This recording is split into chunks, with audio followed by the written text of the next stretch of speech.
Unang Samuel 17:45-49. Pagkatapos ay sinabi ni David kay Goliath, "Lumalapit ka sa akin na may tabak, may maliit at malaking sibat, ngunit ako'y lumalapit sa iyo sa pangalan ng Panginoon ng mga hukbo, ang Diyos ng mga hukbo ng Israel na iyong hinahamon. Sa araw na ito ay ibibigay ka ng Panginoon sa aking kamay at ibubuwal kita at pupugutin ko ang ulo mo.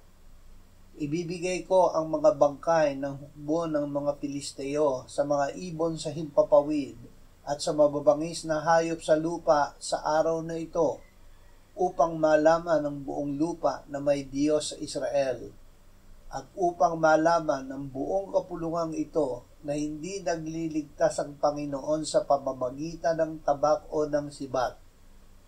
Ang labanang ito ay sa Panginoon at ibibigay niya kayo sa aming kamay." Ang labanan ay sa Panginoon. Dahil sa takot kay Goliath, ang Israel ay hindi makalaban sa mga Pilisteo. Ngunit nilabanan at napatay ni David si Goliath gamit ang tirador at isang bato.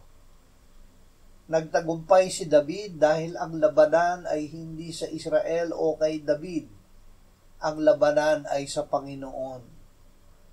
Tayo ay dinidigma ng diablo at ng kanyang mga kampon.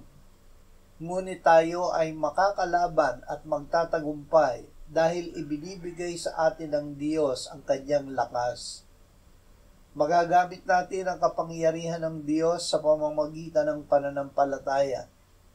Ang sinumang ipinanganak ng Diyos ay dumadaig sa sanlibutan, at ito ang tagumpay na dumadaig sa sanlibutan, ang ating pananampalataya. Sino ang dumadaig sa sanlibutan, kundi ang sumasampalatayang si Jesus, ang anak ng Diyos?